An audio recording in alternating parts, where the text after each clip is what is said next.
Olá, boa noite. Está no ar o Jornal Terra Viva desta quinta-feira, 23 de novembro de 2017. Veja o que é destaque no agronegócio no Brasil e no mundo a partir de agora. Com 7 partidos fazendo oposição, a sessão aqui do plenário da Câmara dos Deputados, que tratava da medida provisória do Fundo Rural, teve que ser encerrada.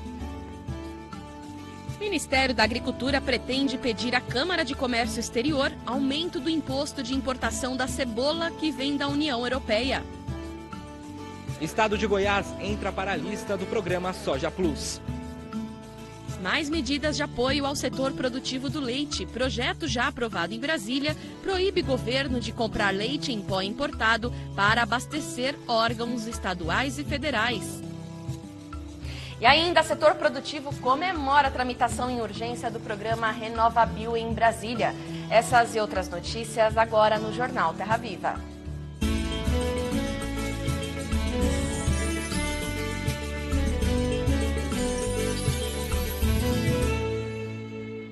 E a medida provisória do Fundo Rural, mais uma vez, não pôde ser votada hoje no plenário da Câmara. 7 partidos estiveram contrários ao texto e, sem acordo, a sessão foi encerrada.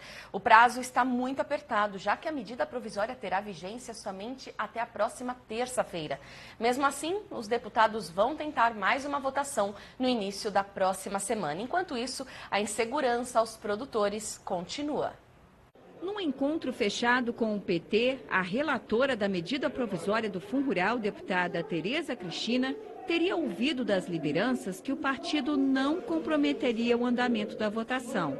Mas, com a sessão em curso, o partido quebrou o acordo e foi acompanhado de outras 6 legendas que também fizeram obstrução: PSOL, Rede, PSB, PCdoB, Solidariedade e PHS.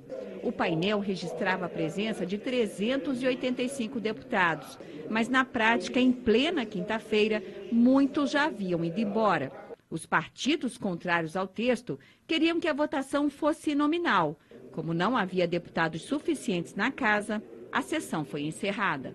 Apesar do prazo apertado, já que a medida provisória terá validade até a próxima terça-feira, dia 28, os deputados tentarão votar a matéria aqui no plenário da Câmara na próxima segunda-feira. E se ela for aprovada, seguirá para a votação no plenário do Senado na terça.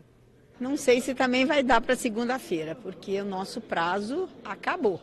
Nós dependemos da boa vontade. Primeiro, quórum na segunda, que é muito difícil. Na terça de manhã pode ser votado, mas aí precisa um acordo com o Senado, para que o Senado analise e vote na própria terça-feira. Na verdade, os partidos de esquerda, como o PSOL, o PCdoB, o PT, o PSB, os partidos que se posicionam radicalmente contra o setor produtivo brasileiro, como um preconceito totalmente ignorante, na minha opinião, porque o setor produtivo, eles alegam que é o grande produtor. O setor produtivo é aquele que produz o ovo, produz o leite, produz a fruta, produz as hortaliças, produz a verdura. Esse Congresso aprova um refis para times de futebol de forma benevolente, para os bancos de forma benevolente e para o produtor rural, que é tratar com preconceito. Tem que acabar com isso no Brasil. Como existe o risco da medida provisória não ser aprovada, a deputada Tereza Cristina aconselha que os produtores com dívidas do Fundo Rural que não tenham ação na Justiça façam a adesão até a próxima terça-feira para pagar o passivo nas condições previstas no texto original encaminhado pelo governo. Então, hoje tem o 4%, que é a medida original. Então, ele tem, se ele deve 100 mil, ele é 4%, seria 4 mil, ele vai lá, paga, ele pode pagar em 2 vezes, né? Pagar uma agora em novembro e outra em dezembro, né? E aí ele tem os benefícios da multa, dos juros e um percentual da multa. Caso a medida provisória perca a validade, os parlamentares pensam em apresentar um projeto de lei para tratar da Previdência Rural. Nós estamos tentando diminuir o tamanho do rombo, porque se não aprovar nada e o STF manter a decisão com os recursos e tudo, em janeiro a Receita Federal vai lançar o valor total da dívida, obrigatoriamente, porque nós temos um sistema tributário vigente, né? E a lei de responsabilidade fiscal e tudo mais. Então nós estamos correndo atrás até a última hora para tentar reduzir o tamanho do prejuízo. aprovando essa medida provisória, depois discutindo o que mais que pode ser melhorado. E criado há 7 anos pela Biov, Associação Brasileira das Indústrias de Óleos Vegetais, em parceria com a ProSoja, Associação dos Produtores de Soja e Milho do Mato Grosso, o programa Soja Plus capacita gratuitamente agricultores para a gestão social, econômica e ambiental das propriedades. E os dados foram divulgados hoje em um evento na capital paulista. Otávio Palmeira é produtor de soja da Fazenda São José, localizada no município de Primavera do Leste, no sul mato-grossense. Ele aderiu ao programa em 2012 para adequar a propriedade às normas sociais e ambientais. O resultado tem sido positivo. Nesta safra, seu Otávio espera colher 60 sacas nos 6 mil hectares plantados. Ele reconhece que esse resultado é graças aos conhecimentos passados pelos técnicos do Soja Plus. E os cuidados de solo, os cuidados de manejo, de aplicações de defensivos, tudo isso também implica em produtividade. Além do seu Otávio, mais de 5 mil produtores rurais foram atendidos pela iniciativa. As ações, que começaram em Mato Grosso há 7 anos, atualmente atendem outros 4 estados: Bahia, Mato Grosso do Sul, Minas Gerais e agora uma novidade: Goiás. Vai trazer aprimoramento e trazer melhorias às propriedades, diminuindo os riscos e aumentando a eficiência produtiva e a sustentabilidade. E nós estamos bastante otimistas, porque o programa ele já vem desde 2011. Então nós estamos com um nível de aceitação muito bom. As 1.322 propriedades inscritas no programa produzem mais de 7 milhões de toneladas de soja anualmente, o que representa cerca de 8% da produção brasileira da oleaginosa. Em área, o Soja Plus abrange cerca de 2,5 milhões de hectares. Nos últimos 7 anos, o programa investiu 15 milhões de reais nos pilares econômico, social e ambiental, mas ainda tem muito trabalho pela frente. Nós podemos agora, à medida que o programa vai se intensificando, trabalhar com algumas regiões que facilita muito, né? O princípio da territorialidade, né? Este ano, o programa também ganhou reconhecimento internacional.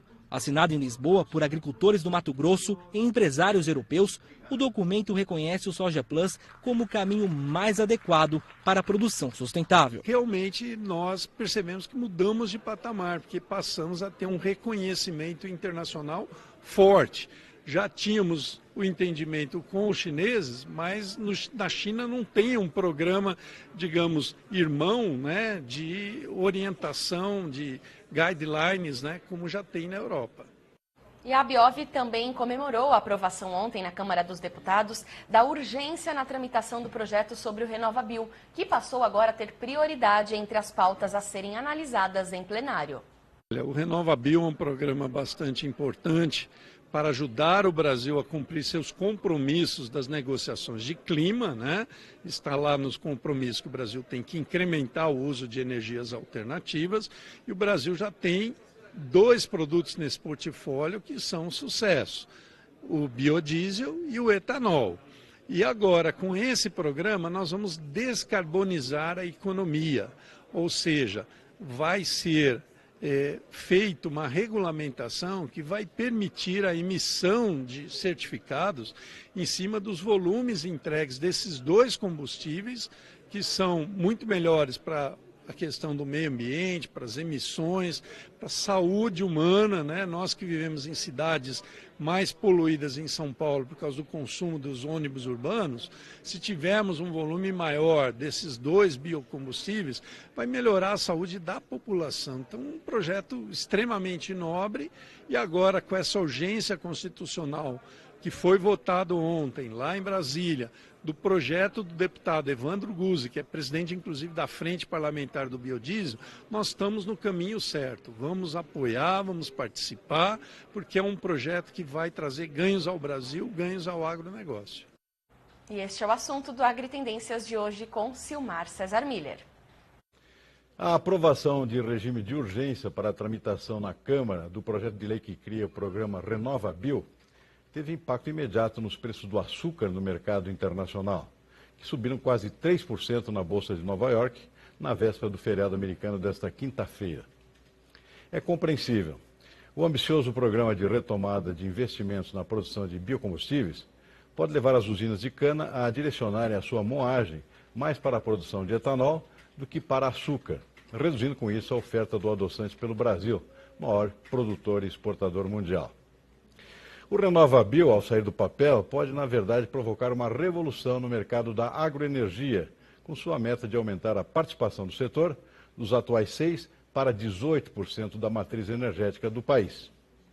Além do etanol, o programa deve estimular também a produção de biodiesel e de bioeletricidade a partir da utilização de resíduos do beneficiamento da cana. E seus amplos benefícios vão bem além do nível ambiental, de redução de emissões de gás carbônico, com expressivos impactos também econômicos e sociais, gerando novos empregos e renda, além de contribuir para uma redução na importação de combustíveis fósseis pelo país. Do ponto de vista econômico, um dos aspectos mais relevantes do programa é a agregação de valor à produção agrícola brasileira, com maior processamento interno das matérias-primas utilizadas para a fabricação de biocombustíveis, seja de cana ou de milho para a produção de etanol, seja de soja para a produção de biodiesel. Um mercado novo que se abre para os produtores brasileiros dessas três culturas e que pode proporcionar maior sustentação interna aos seus preços. A rápida reação dos preços do próprio açúcar é uma demonstração bastante clara do amplo impacto do RenovaBio. E a seguir, a previsão do tempo para todo o Brasil. E ainda, o Ministério da Agricultura vai pedir na Câmara de Comércio Exterior aumento do imposto de importação da cebola que vem da União Europeia. Em instantes, a gente mostra no Jornal Terra Viva. O dólar fechou em queda de 0,4% a R$ 3,22. Já a Bovespa teve queda de 0,1% e fechou o pregão aos 74.405 pontos. Hoje, feriado nos Estados Unidos, não teve cotação na Bolsa de Chicago. Aqui no Brasil, alta em Rondonópolis, no Mato Grosso, e também em Passo Fundo, no Rio Grande do Sul. Formada por 7 ministros, a Câmara de Comércio Exterior deverá decidir na próxima reunião, prevista para o início de dezembro, se a importação de cebola da União Europeia vai ter ou não aumento de imposto. Esse é um pedido da Associação Nacional dos Produtores de Cebola, que conta com o apoio do Ministério da Agricultura. De janeiro a outubro deste ano, o Brasil importou da União Europeia 60 mil toneladas de cebola, quantidade suficiente para abastecer um mês de consumo. Com o elevado custo Brasil, o preço da saca de 20 quilos sai a R$ 16,50. Já a cebola, que vem principalmente da Holanda, chega ao país num valor mais baixo, R$ 14,00 a saca. A Associação Nacional dos Produtores de Cebola pede que a Câmara de Comércio Exterior aumente o imposto de importação, para dar igualdade de condições em relação aos produtores nacionais. O ministro da Agricultura, Blairo Maggi, concorda com o setor produtivo e vai pedir na CAMEX que a importação de cebola da União Europeia seja incluída na lista de exceção à tarifa externa comum. Com isso, o imposto de importação, que hoje é de 10%, vai poder subir para 35%. Para anular essa prática desleal, essa concorrência desleal, o nosso pedido é que se inclua a cebola na LETEC, é a lista de exceção à tarifa externa comum, na tarifação de 35%. Acontecendo isso, nós vamos anular essa concorrência desleal com a comunidade europeia.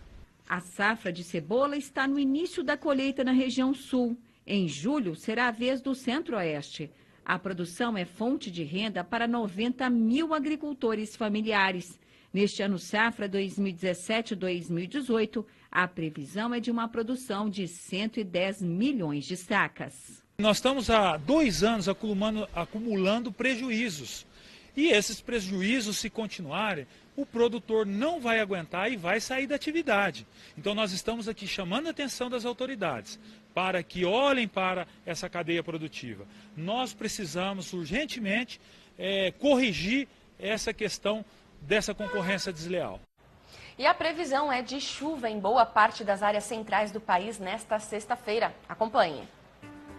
Nesta sexta-feira, um canal de umidade da Amazônia e também uma frente fria passada aqui na costa sudeste mantém a chuva sobre boa parte das áreas centrais do país. Já sobre o estado de São Paulo, uma massa de ar seco ganhou força e o sol deve predominar ao longo desta sexta-feira, e inclusive aqui nas áreas de divisa com o estado de Minas Gerais. Tempo firme também em boa parte do sul do país. Nos 3 estados da região, o sol predomina ao longo do dia e é apenas no extremo sul gaúcho que a nebulosidade aumenta e tem possibilidade para chuva fraca logo nas primeiras horas do dia. No centro-norte do país, a chuva continua e ganha bastante intensidade entre o oeste da Bahia e o interior do Tocantins. Pela manhã, o friozinho continua no sul do país. A mínima fica em torno dos 15 graus no oeste gaúcho. Já durante a tarde, a temperatura volta a subir na maior parte da região sul e a máxima pode atingir os 33 graus no oeste gaúcho. No centro-norte, o calor continua predominando e o tempo fica bastante abafado. A máxima pode chegar aos 36 graus no norte do Pará. Nos próximos dias, a chuva continua mais volumosa aqui sobre o estado de São Paulo. Essa chuva prejudica os agricultores que estão preocupados com os registros de ferrugem asiática nas áreas produtoras de soja do sul de São Paulo. Já sobre as áreas produtoras do Mato Piba, a redução nas chuvas também preocupa os agricultores que já tiveram algumas áreas plantadas. O Rio Paraíba do Sul é fundamental para a economia de vários municípios entre São Paulo, Rio de Janeiro e Minas Gerais.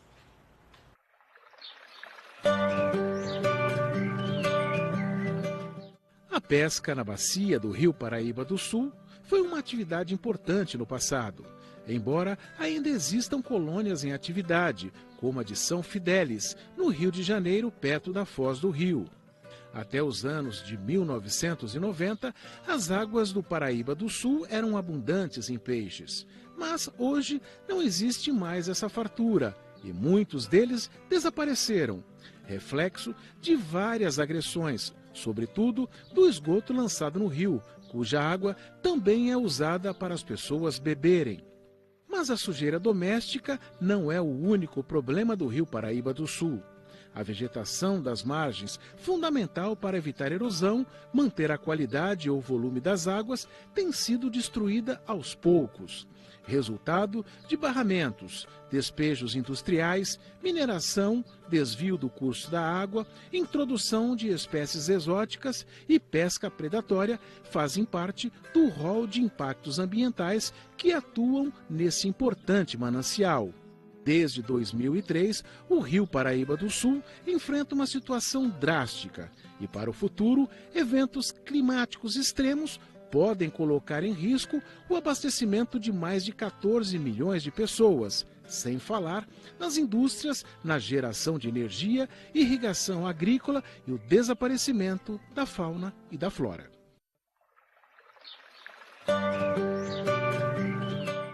E a seguir, o fechamento do boi gordo e ainda mais medidas de apoio ao setor produtivo do leite. Em instantes, no Jornal Terra Viva. A cotação do café no mercado físico fechou estável nas 3 praças pesquisadas. A cotação da arroba do boi no mercado físico fechou em queda de 0,8% no sudeste de Rondônia. Em vez de cair, como seria normal na segunda metade do mês, o preço do boi gordo continua subindo, para surpresa dos especialistas e dos próprios pecuaristas. Mais informações a gente confere com Sidney Masco, do Terra Viva, DBA na TV. Boa noite, Sidney. Boa noite, Lília. Boa noite aos amigos do Jornal Terra Viva.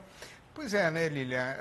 Essa situação do mercado do boi gordo está surpreendendo não só os analistas, como o próprio pecuarista, né? Conforme o companheiro boiadeiro está acostumado, né? É tradição no mercado que a segunda parte do mês, a parte fechadeira do mês, sempre é um momento de queda, de enfraquecimento da cotação por conta aí da queda no consumo, né? Mas o que está acontecendo esse mês é exatamente o contrário. Quer dizer, quanto mais a gente está chegando perto do fim do mês, Lilian, a gente está vendo o preço subir com mais força ainda. Você falou que o preço caiu hoje em Rondônia, né? É verdade, ele caiu em Rondônia, mas em compensação ele subiu em 18 outras praças do Brasil inteiro, né? Entre as 32 que a gente acompanha diariamente, né? Inclusive aqui em São Paulo pelo 3º dia seguido.